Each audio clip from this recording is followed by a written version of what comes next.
नमस्कार, द नगरी न्यूज की खास पेशकश खबर दिन भर में आपका स्वागत है। मैं हूं दीक्षा शर्मा। चलिए रुक करते हैं दिन भर की बड़ी खबरों की ओर। राजस्थान की सियासत इन दिनों नागौर सांसद और आरएलपी सुप्रीमो हनुमान बेनीवाल के तीखे बयानों को लेकर गरमाई हुई है।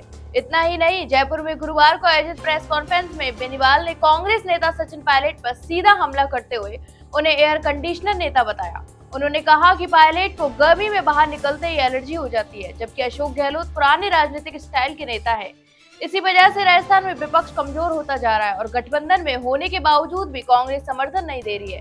प्रेस कॉन्फ्रेंस के दौरान हनुमान बेनीवाल ने 26 अप्रैल से राजस्थान में बड़े आंदोलन की घोषणा की है। उन्होंने कहा कि भाजपा ने 2023 विधानसभा चुनाव से लेकर पेपर लीक के दोषियों को सजा दिलवाने का वादा किया था, लेकिन अब वो वादा भुला दिया गया है। इसके अलावा बेनीवाल ने जम्मू कश्मीर के पहलगाम में हुए आतंकी हमले पर केंद्र सरकार की नीतियों पर भी सवाल खड़े किए। जम्मू कश्मीर के पहलगाम में हुए आतंकी हमले के विरोध में शुक्रवार को राजस्थान के 5 प्रमुख शहरों हनुमानगढ़, सीकर, झुंझुनू, कोटा और झालावाड़ में स्कूल बंद करने का ऐलान किया। इन शहरों में व्यापारियों ने अपनी दुकानें भी बंद रखी और सड़कों पर सन्नाटा पसरा रहा। कई स्थानों पर हिंदू संगठनों के कार्यकर्ताओं और बैनरों के साथ भी विरोध प्रदर्शन करते हुए दिखाई दिए। कोटा में एहतियात के तौर पर स्कूलों की छुट्टी कर दी गई और सुरक्षा के मद्देनजर भारी पुलिस बल भी तैनात किया गया। कोटा के व्यापारिक संगठनों ने बंद का समर्थन करते हुए 2 घंटे तक पेट्रोल पंप बंद रखने का भी निर्णय लिया। सीकर में कुछ छोटे दुकानदारों के द्वारा खोली गई दुकानों को बंद कराया गया। मंडावा कस्बे में तो मेडिकल, सब्जी और चाय की दुकानें भी बंद रही।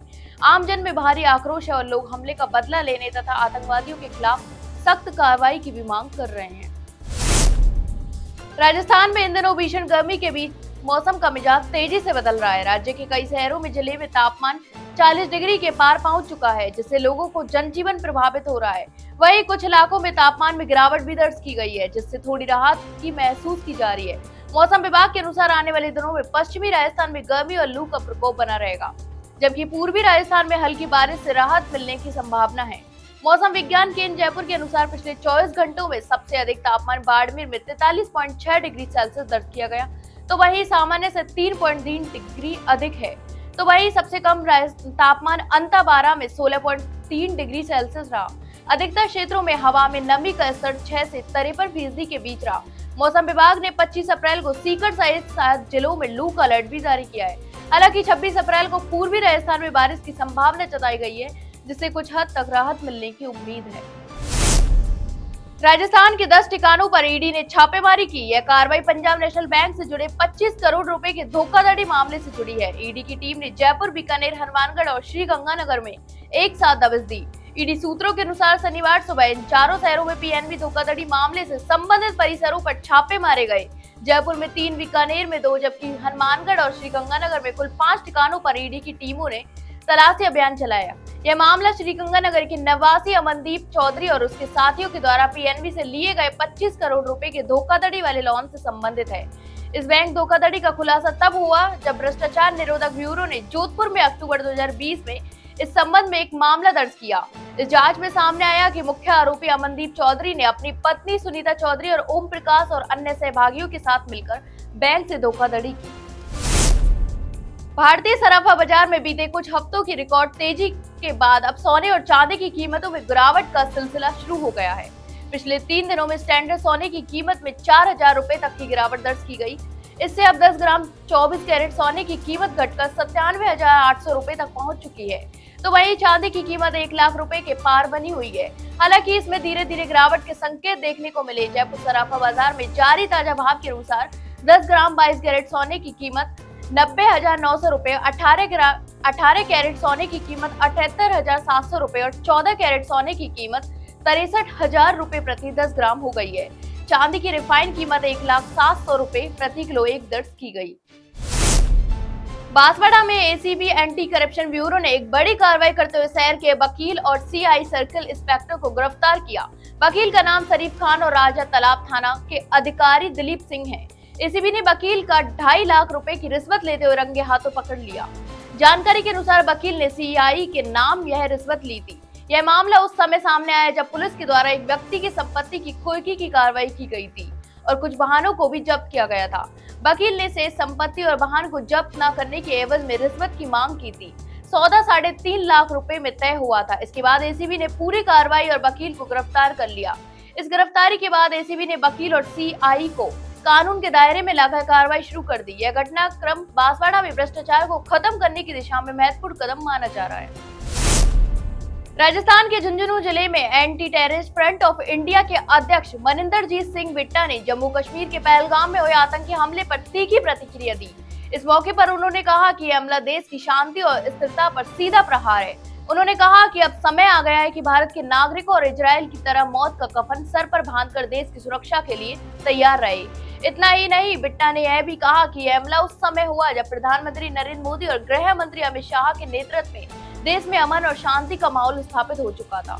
उन्होंने पाकिस्तान और उसकी खुफिया एजेंसी आईएसआई पर इस हमले के पीछे होने का आरोप लगाया और इसे कायराना हरकत बताया।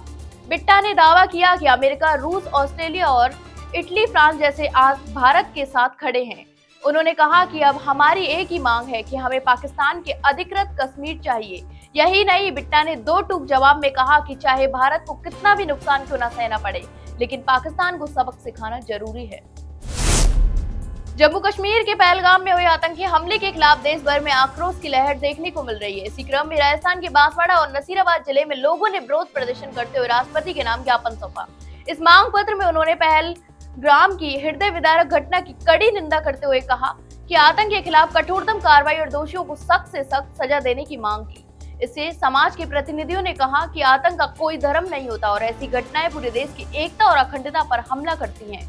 इतना ही नहीं, हनुमानगढ़ जिले के जंक्शन और टाउन क्षेत्र में भी बाजारों को आधे दिन तक बंद किया गया। इसी बीच आमजन ने इस अमानवीय कृत्य के विरोध में स्वेच्छा से अपने प्रतिष्ठान बंद कर श्रद्धांजलि अर्पित की। बाजार बंद का आह्वान बजरंग दल, विश्व हिंदू परिषद और व्यापार मंडल सहित अन्य सामाजिक और व्यापारिक संगठनों ने किया था, जिसे व्यापारी और नागरिकों का भरपूर समर्थन मिला। उन्होंने पहलगाम में हुए आतंकी हमले को जिहादी मानसिकता का घिनौना चेहरा बताया, जिसमें इस्लामिक आतंकियों ने निर्दोष हिंदू पर्यटकों को निशाना बनाया। बताया गया है कि आतंकियों ने पीड़िता से धर्म पूछकर उन्हें कलमा पढ़वाकर और अमानवीय तरीके से उनकी हत्या की, जिससे पूरे देश की आत्मा कांप उठी है। राजस्थान नर्सिंग ऑफिसर यूनियन से निविदा नर्सिंग ऑफिसरों की सेवाओं को निरंतर जारी रखने की मांग को लेकर कांग्रेस पार्टी के नेता और नेता प्रतिपक्ष टीकाराम जूली ने इस मांग को समर्थन दिया। इन मांगों को लेकर यूनियन के प्रदेश अध्यक्ष प्रदीप चौधरी ने एक पत्र में बताया कि जयपुरी अस्पताल में प्लेसमेंट एजेंसी के माध्यम से 53 निविदा नर्सिंग ऑफिसर कार्यरत हैं, जो अल्प वेतन पर कड़ी मेहनत और ईमानदारी से अपनी सेवाएं दे रहे हैं, लेकिन इनकी सेवाएं 31 मार्च 2025 को समाप्त कर दी गई और पिछले 6 महीनों से इनका वेतन भत्ता भी नहीं दिया गया। प्रदीप चौधरी ने पत्र में यह भी जारी कहा कि अस्पताल प्रशासन कर्मचारियों की कमी का हवाला दे रहा है, जबकि दूसरी ओर बेरोजगारों को कार्य मुक्त किया जा रहा है। इस पर राजस्थान नर्सिंग ऑफिसर यूनियन ने विरोध कर जताया कि जब इन नर्सिंग ऑफिसरों ने अपने अधिकारियों के लिए धरना दिया तो अस्पतालों के मेडिकल सुप्रीडेंट ने उन्हें हटाने की धमकी दी। चौधरी ने कहा कि यह धमकियां कर्मचारियों को डराने के लिए दी जा रही हैं, जो न केवल उनके भविष्य को प्रभावित कर रही हैं, बल्कि उनके सम्मान को भी चोट पहुंचा रही हैं। नसीराबाद सिटी पुलिस थाना परिसर में शुक्रवार को एक महत्वपूर्ण प्रशासनिक बैठक आयोजित की गई, जिसमें शहर की कानून व्यवस्था और शांति बनाए रखने के लिए रणनीति पर विचार विमर्श किया गया। इस बैठक में प्रशासनिक एवं पुलिस अधिकारियों के लिए शहर के गणमान्य नागरिक भी उपस्थित रहे। बैठक के बाद अधिकारियों ने शहर में फ्लैग मार्च निकालते हुए नागरिकों को शांति और सद्भाव बनाए रखने का भी संदेश दिया। इस अवसर पर उपखंड अधिकारी देवीलाल यादव, पुलिस उपाध्यक्ष जनरल संघ, तहसीलदार ममता यादव समेत कई थानाधिकारी भी मौजूद रहे। इस बैठक में हाल ही में जम्मू कश्मीर के पहलगाम में हुए आतंकी हमले की गंभीरता पर चर्चा की गई और यह सुनिश्चित करने की योजना बनाई गई कि नसीराबाद जैसे शांति प्रिय शहर में किसी भी प्रकार की अफवाह या आपत्तिजनक गतिविधियों से शांति भंग न हो। तो ये थी दिन भर की तमाम बड़ी खबरें। कल फिर आपके साथ रूबरू होंगे, तब तक के लिए नमस्कार।